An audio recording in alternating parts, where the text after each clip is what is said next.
Welcome to the Trading with Venus podcast, where we help you establish strong trading habits, generate consistent profits, and create the lifestyle you desire for yourself and your family. Now your host, Raman Gill. Today we'll address a topic which is how to calculate the number of pips and the pip size. Before we dive into it though, just a quick disclaimer, this is for educational purposes only. Trading is a risky business, so please be careful with your money. All right, so our agenda, again, like I said, we'll cover how do we calculate pips, and we'll have a discussion around that. We'll talk about lot size, and then based on that, how does that then translate to the pip value, the dollar value. In terms of the order size, there are different types of orders. So in terms of our Forex trading, Forex is a good business in the sense that we have a lot of flexibility around our order size. When we go into buying stocks or we go into buying options, we have to buy, or futures even, we have to buy lots that are fixed number of size, and we can't really do partial positions. Good thing about Forex is you can do partial positions. You can open positions that are different in terms of the lot size, and we can also close out positions that are not full positions. So even though if we take a full lot, we can still close out half a lot, or we can close out 1/3 of that lot, or 1/4 of that lot. So we have flexibility in terms of managing our trades, which is a really great benefit of trading Forex. So let's start with the order size. What are the different types of lots? So you'll hear this terminology quite a bit. We'll talk about micro lots. So what is a micro lots?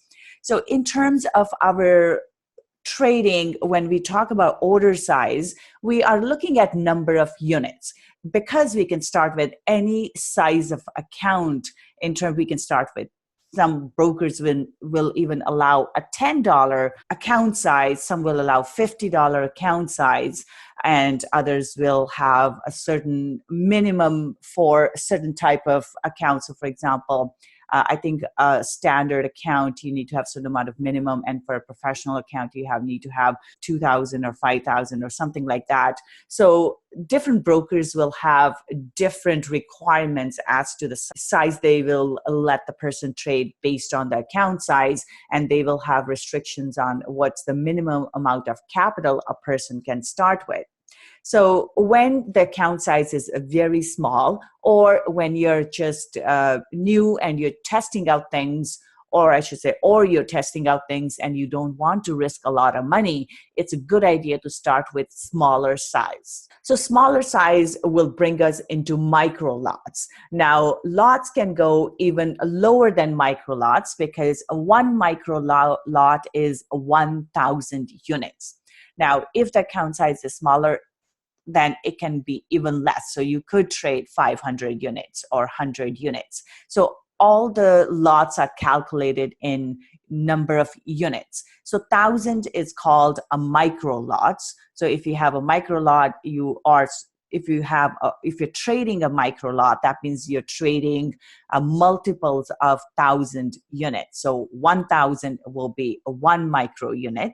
And in that case, the pip value will be 10 cents each. So when you add on to this, you can do multiple units. So if you do multiple micro lots, you can do 5 micro lots. In that, at that point, your lot or pip size would be 5 times 0.10, which is 10 cents. So you're trading 50 cents. So you can do multiples of this. You can also do 1,500 units. In that case, you would just multiply your 1.5 with 10 cents, and you will get your 15 cents will be your per pip value. So that's what you would do. You would just take the number of units you're trading, and for one micro, it would be 1,000 units, which means one pip is 10 cents.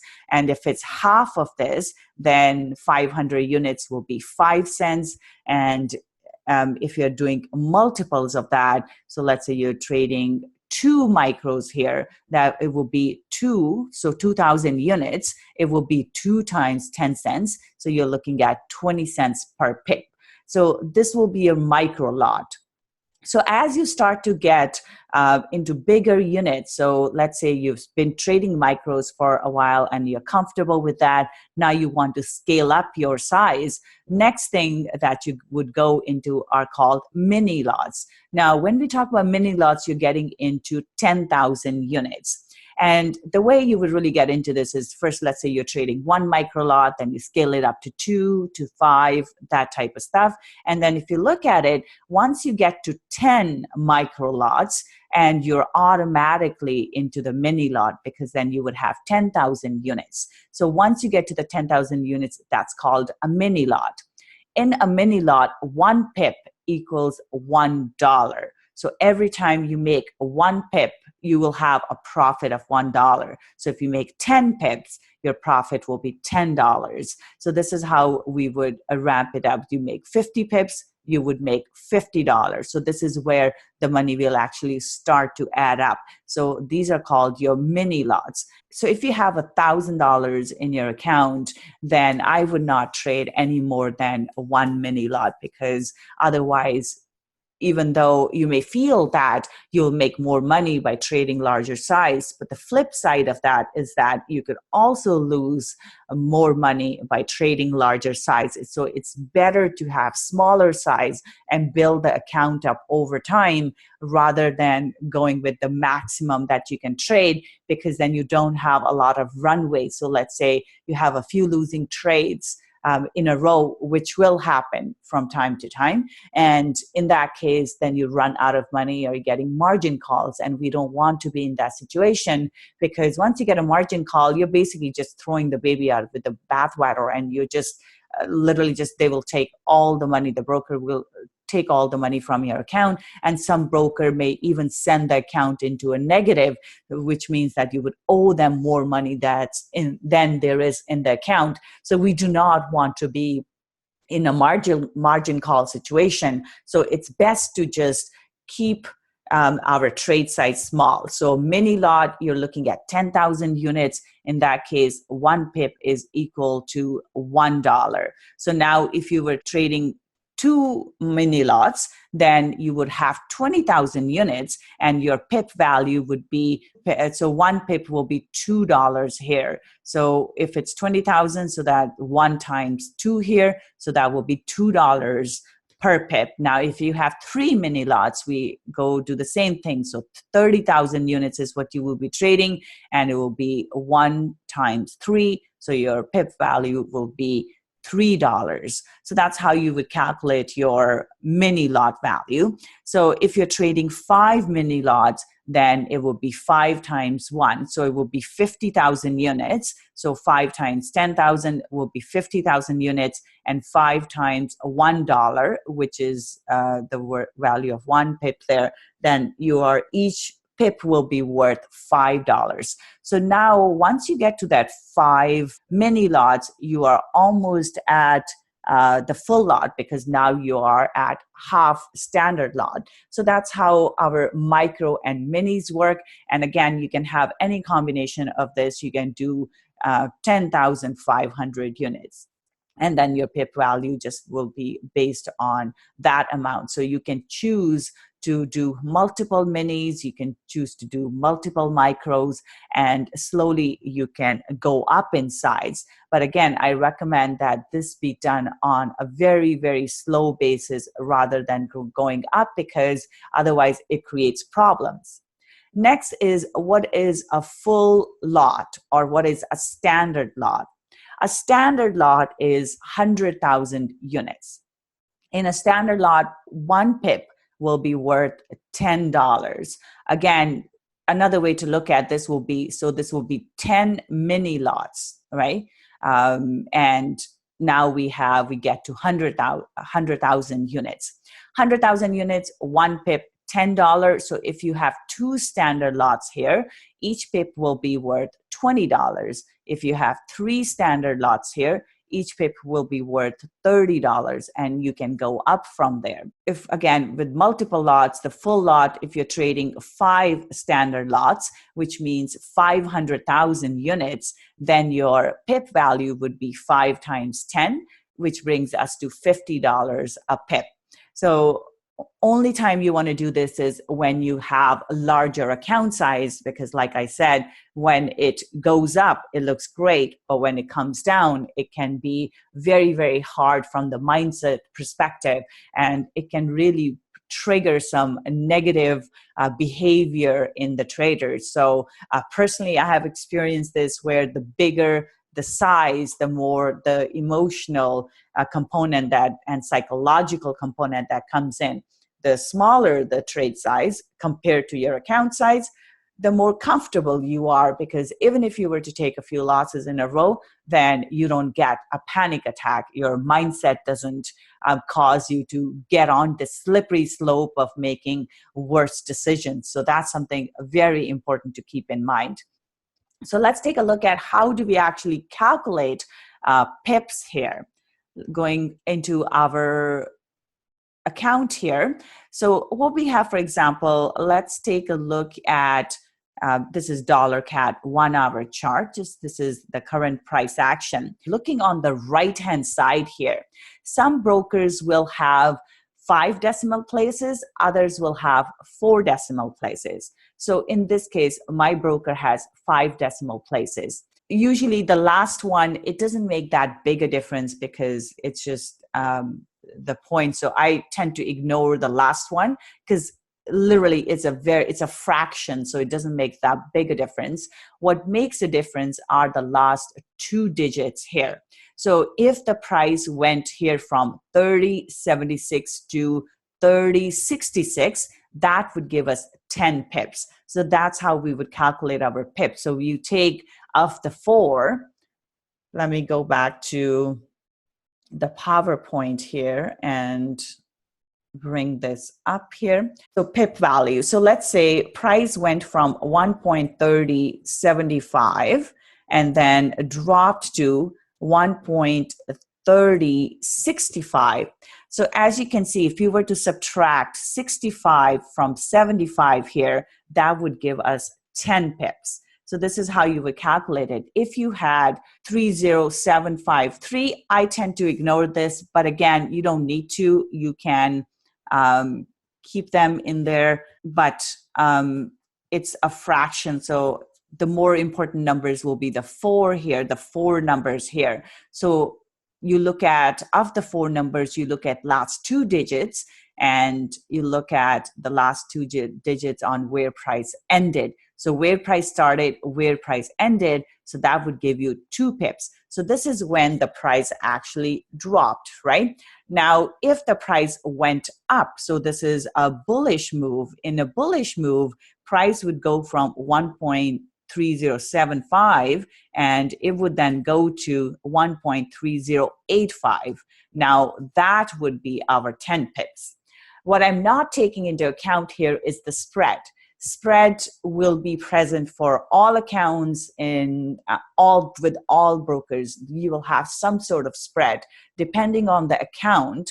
If you have a larger, more standard or professional account, and you're paying commission, then your spread will be smaller. But if you have smaller account and you're not paying commission on your trades, your spread will be larger. So you do want to account for the spread here in the calculations. We're not taking into account the spread. We're just doing straightforward calculations and calculating the number of pips here.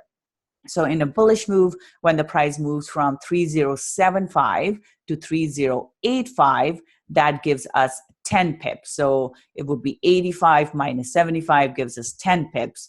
Now, if you are trading a standard lot here, your 10 pips will be worth 10 times 10, it will give you $100 in profit. Same thing here. Let's say if you were actually trading 5 standard lots here, you would have 10 times 5 will give you $50 in profit. So that's how we would calculate it. And now let's say you were not wanting to go on the side here of the screen. You just wanted to see how many pips of a drop it was, what you could do also is you could go bring this cross here, and this is an MT4. Other platforms may have different ways of doing this, but pretty much all platforms will have a cross here. So here we can bring our cross here from the top of the move you want to calculate the pips in and drag it all the way to the bottom. And you will see in the middle there where it says 1259, that's the number of pips. So it will be 105.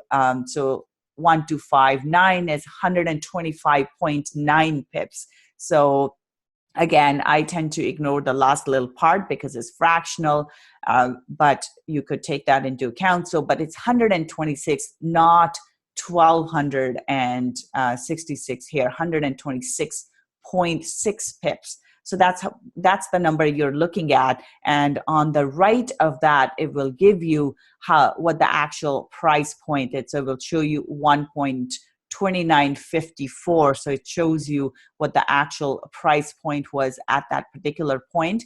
But in terms of calculating pips, we will just go to our cross here. We will left click on where we want to start the move from, hold the left mouse key down, and then we will just drag it down to where we want to end up.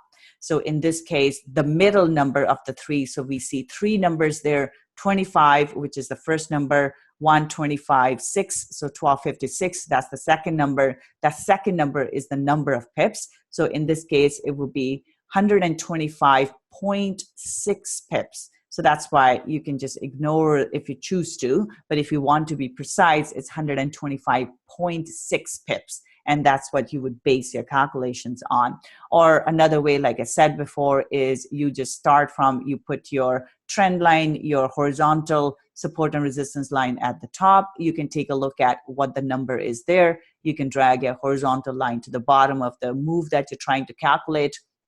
And you can just subtract the two here, and you should arrive at the same number of pips. And once you know the number of pips, you can go to our calculations and you can just add that those number of pips here, and you will get your dollar amount. So again, the dollar amount will depend on the type of account you're trading and the number of units you're trading. If you find that the number of units you're trading is a little too heavy based on your dollar amount, you can always go down. And also when you're taking profits, you can close out partial positions. So we can do another talk on that, but you can close out partial positions so you don't have to, so you can book your profit and let part of it run, move your stop loss and let part of the trade run so you don't have to give it all back in case price goes back. So that's what I wanted to talk about today. Somebody had asked a question about how do we calculate the number of pips and how do we calculate the pip value. So those are the two topics I wanted to cover. We'll call it a wrap. You guys have a wonderful weekend, and I will see you next week then. Bye for now. Thanks for joining us today. With much gratitude, your show host, Raman Gill.